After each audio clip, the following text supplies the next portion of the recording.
Hello, I'm Bird, and recently there's been a new PvP league set up for Beastieball, that being the Neo League, and luckily I've been able to participate quite a bit in it, and so far it's been going really well. It involves lots of different matches between different players and different divisions. And this week my two matches were against Coolbz and Bobby Bear, who unfortunately wasn't able to do this week's matches. But I've had some really fun matches against Coolbz, and I'm about to get into them. But first I thought I'd talk about my team and talk about why I decided to go with it, and just kind of run through it all with you really. So, some of you might know it, some of you might not. This is a team I've run before many a time. Ignore the name. So this is my Dablaceres toolbox team. Basically using lots of different moves that Dablaceres can yoink and kind of do all sorts of shenanigans with it, whilst also changing traits, which are very important.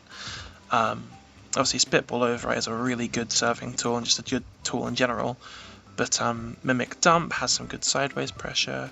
Mimic Tool is just a really good meaty hit, and Mimic Sneak Attack allows Dablaceres to sneak up to the net for free, basically.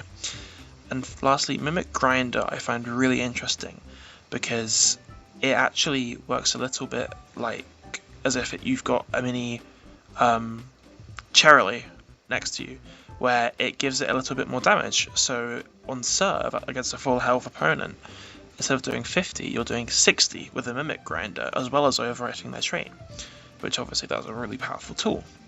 So the whole team's built around this. I quite like using Dablaceres, so I thought I'd bring it for the first matches. And Trapped has been kind of the star of the show a little bit, because Quick Tag Mischief is really useful to just changing my board up, making it a little bit healthier, all that sort of thing. So yeah, honestly I've had a lot of fun with this team. And obviously the rest of them are kind of meant to help Dablaceres out by doing some true damage with Voltoxin, just being a powerhouse with Debugly, or Tactical Pass in the case of Pladion. And it's really hard to choose who to block into on this team, because they're all quite nuts, really. But yeah. So let's get right into all of the matches. So it says old data because it's experimental at the moment, which the update comes out tomorrow, which is quite exciting. You'll see on Coolbz team we've got Yameth, Blitzswift, who you don't really see a lot of, Skiffrig, Goofster, and Opossa. Now this team is a really nasty ultimate attack team, with Yameth having both ultimate attack and menace, so it can fuel itself. However, you've got Blitzswift with Jet, Quickset, so it can fuel some crazy damage. Skiffrig with Bouncy, so if I hit into it, it's going to bounce it over to Yameth. Goofster with Bounce and Goofy, some really nasty sideways pressure. And the Opossa has Challenge and Stinky, and it's really hard to kind of get around. It's really oppressive group, because no matter who I hit into, it's never a safe hit, because if I hit into Yameth and it menaces, then oops, that's an ultimate attack. But if I hit into Blitzswift and it switches out into Skiffrig, then oops, that's an auto attack again. It's a really, really well crafted team, and I was really scared to go against it. But let's have a look. So, starting off, we've got myself and my little Dablaceres and Trap versus Yameth and Blitzswift. Now, obviously I've got Spitball at my disposal. Spitball Override, amazing serve. However, like I said earlier, it's really hard to confidently throw the ball into something, because if Skiffriff comes in, that's an ultimate attack coming right into Trap, who really does not like body attacks. But then in the same breath, if I go into Yameth, then that's Blitzswift able to come up freely, quick set into it, do some crazy damage with Demolish, and I can't really do too much about that outside of Cyclone. So I really need to be careful about who I hit here. And I decided to go into Blitzswift to turn off the Jet Tray and to also stop it from quick setting in the future. So they move up with Yameth, And it's at this point that I decide to cyclone them away because I don't want to be dealing with this body damage anymore. I demolish into trap. That's a big meaty thunk, doing a good chunk of damage. And here I've got a little bit of a dilemma because I've quick tagged into Pladion, which is again, I love mischief quick tag.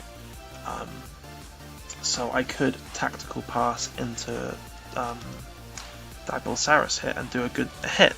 However, this Skiffrig here, it's a really nasty little thing, because if I ignore it, then it's going to get a powerful boosted dump.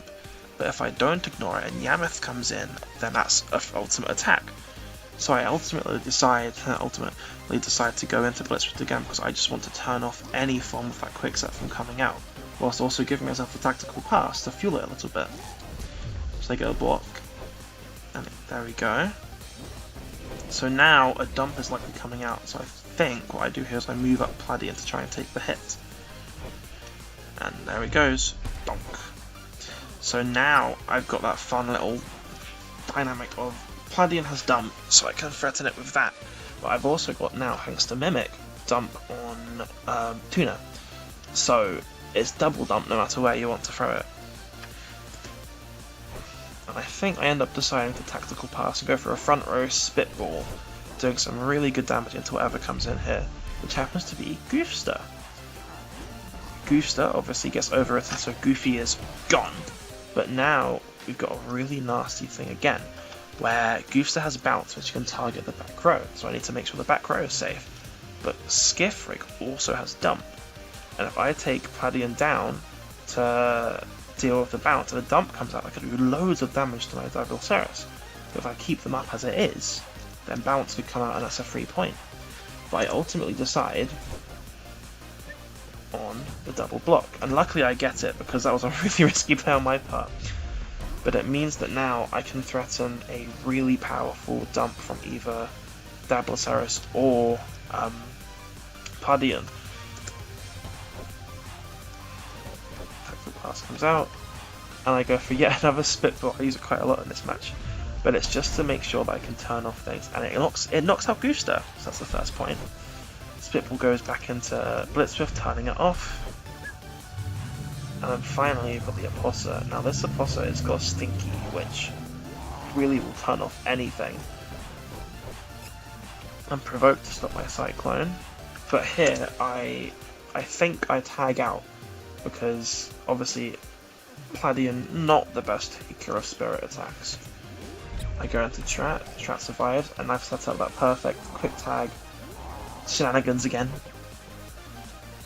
But this time I decided to go for a more safer switch out into Debugly to make sure that my board is a bit healthier. And here comes the Skiffrig, and obviously Dump's coming out, which obviously is a threat. But I decided to be a little bit risky, take that Diablosaurus up, and it gets the wipe, which obviously not the best play on my part, but there we go. But now it means that Skiffrig is stuck between either doing Dump or Zigzag, which is his other move. And obviously Zigzag as a serve isn't really that strong, so I decide that I can use that to bring in Pladion again. And now to Bugly, it's kind of threatening a really strong tool with Telekinesis, and obviously the Opossa does not want to take that. But Skiffrig comes and takes it. It lives because Skiffrig is very bulky, but now we've got that scary dump coming out on top of a strong challenge.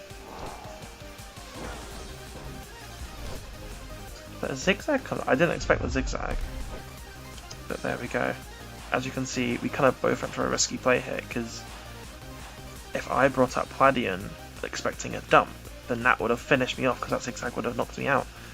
But if I didn't go up, then obviously that's left the top lane completely unprotected. Obviously I love Beastieball for all these little things that happen, all these 50-50s that happen every single turn. It really keeps you on your toes. But here comes another tool from our lovely Debugly. And obviously Stinky, really good move on Coolbz there, because it shuts down my serve options. No longer can I sneak attack because I'm Stinky. And so out comes Goofster, who obviously threatens a really scary bounce.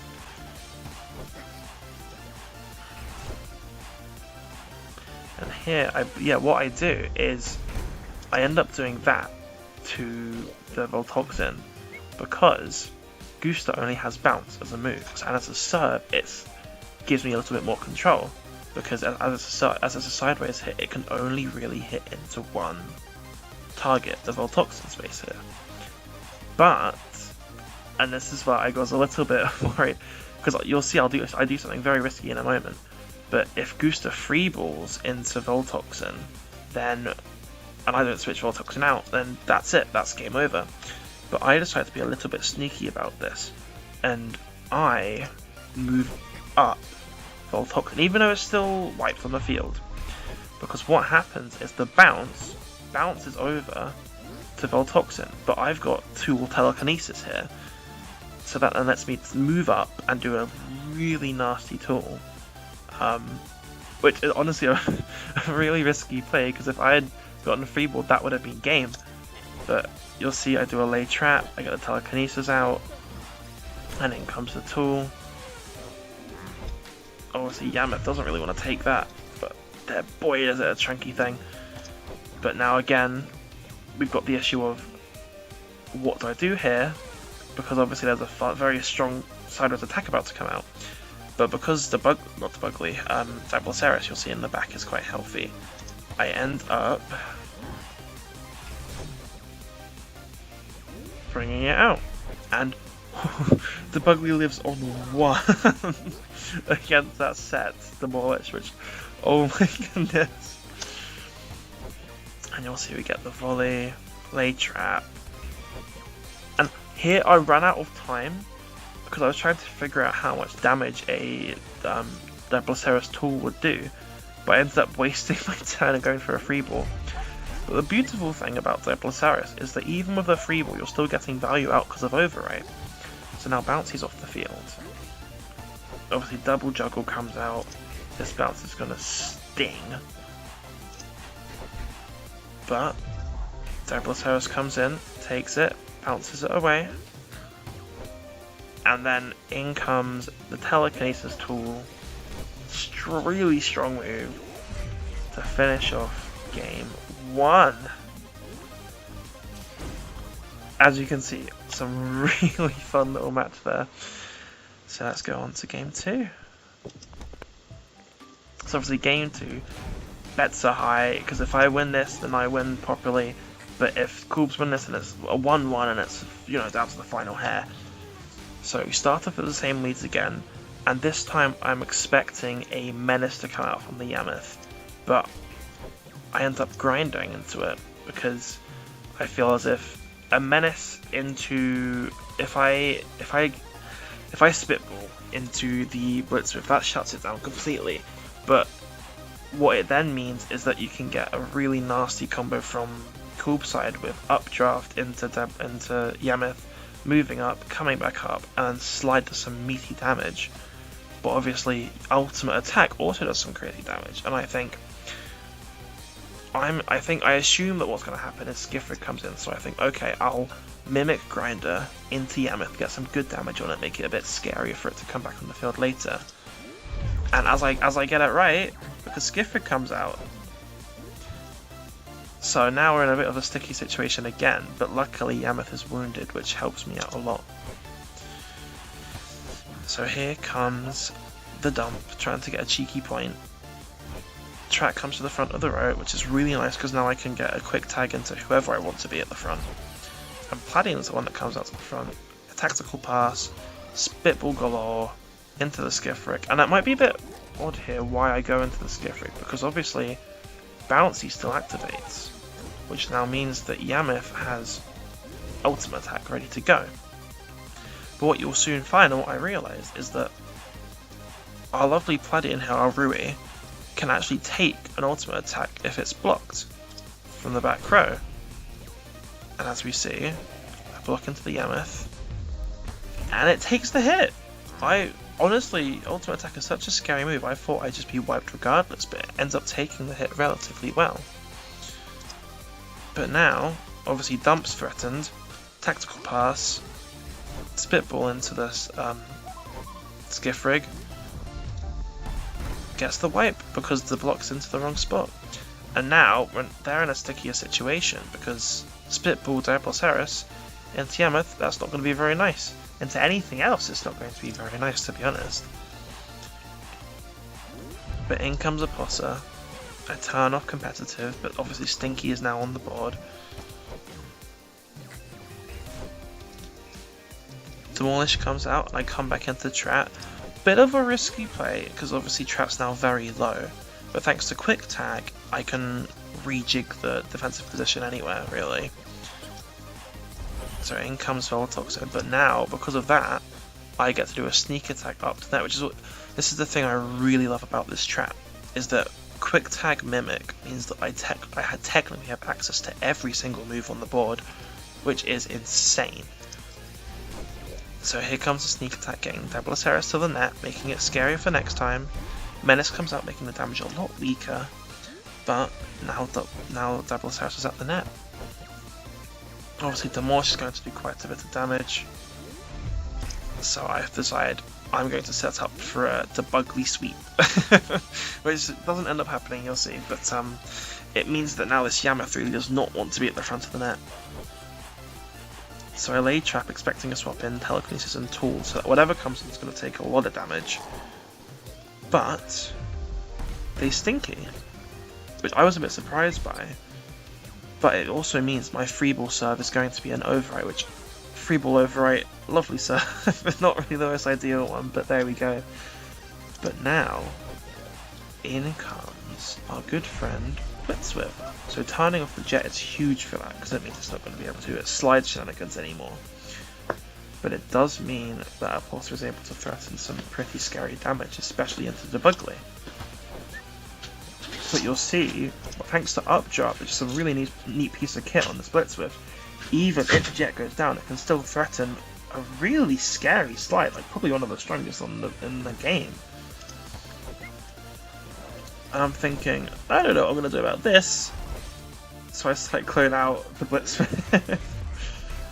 And I barely live. I think the Bugly is hiding it there with his big buggy body. But I'm on about 11. But now Goose is on the field, so Bounce can come out, which obviously, oh, here we go. So I think Telekinesis Tool, that'll clean up shop. But, thanks to Block, Goose is able to live it pretty well. And now, we get a Juggle, we get the potential for a Juggle Bounce, which I think, oh, you know, the Bugly is pretty tanky. The Bugly will be fine. I'm sure it's okay. But then, I think, oh, Cyclone! And then the Bugly Massacre. So now the Bugly's gone out, they're a point up. But now we've got that bounce serve again. If you remember last game, I was able to use the bounce serve pretty well. But here, it's a lot trickier because Diabloceras is on really low health and it's going to die to a bounce anyway. But most of my guys at the back are really damaged as well, so I think, oh gosh, this might be the cleanup. So in comes the bounce. I bring in Padian. Obviously the Diabloceras goes down now. But because it's still a bounce serve, in comes Voltoxin. I just think it's so funny how it starts off as a 2-0.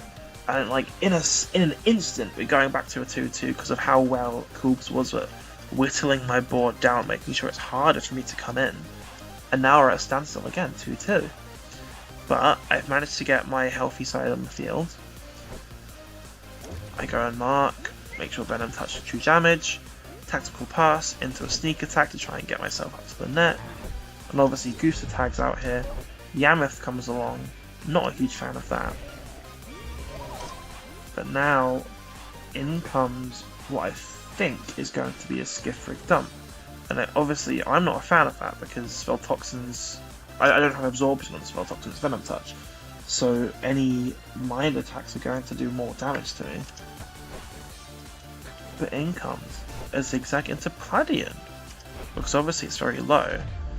And I think, when I was trying to figure out what to do here, I was thinking, okay, do they think that I'm going to do this to try and protect the Palladium, because if I got that wrong, that would be game. And the Buckley obviously was injured at the back. Trat wouldn't be able to take a hit, so it all really hinged on this. And luckily I get it right, because if I didn't get it right, I'd be really stuck. But Palladium comes out, goes for a stinger to try and make sure that Yameth isn't having a fun time. They get the block run, which is lovely, because it means that we're not getting an ultimate attack. But now my board's looking really weak. I'm worried for a dump. I'm worried for a demolish. But I decide to bring in Douglas. Oh no, I bring in the Buckley. Prove me wrong. So now we've got the classic combo, the Buckley and Voltoxin here. And I believe this is it, because what I do here is I go for a roll shot with some lay traps up, and it means that anything coming in isn't going to like that at all. And the Yameth is already angry, so it can't do a menace. And there we go. Doosh. And that is the game. And honestly, those games were some really fun matches of Beastieball. I had a really fun time against Coolbz, great opponent. The team, we had a little chat about the team later, and honestly, Ultimate Attack is a really scary move to go up against, because like I said before, I couldn't really be comfortable throwing any hits out, because Skifric could come up, Blitzwith could come up, Yameth could menace. Honestly, a really well crafted team. And I hope to see more stuff like this in the future, because it's really fun to go up against, like a nice little puzzle really. But GG's to Coolbz, really fun matches, and I can't wait to tell you all about what happens in week 2, because that will be where the new experimental stuff comes out, and we'll be able to do all sorts of funny shenanigans. Off the top of my head, Synchronized Cabaret is something that I'm really looking into, Copycat Gremla, because obviously trait shenanigans are always fun. And maybe even Bongus with the rise in blocked sources that we're getting, with the Watchtower change, with Dodge Roll allowing a block to come out. All this kind of seems to be kind of focused around blocks at the moment. So I'm thinking maybe Flow Bongus might see an increase. But anyway, thank you guys for watching, thank you guys for listening to my rambles, and hopefully I'll be back soon with the week 2 fights. Anyway, thank you very much for watching, and I will speak to you guys later. Bye!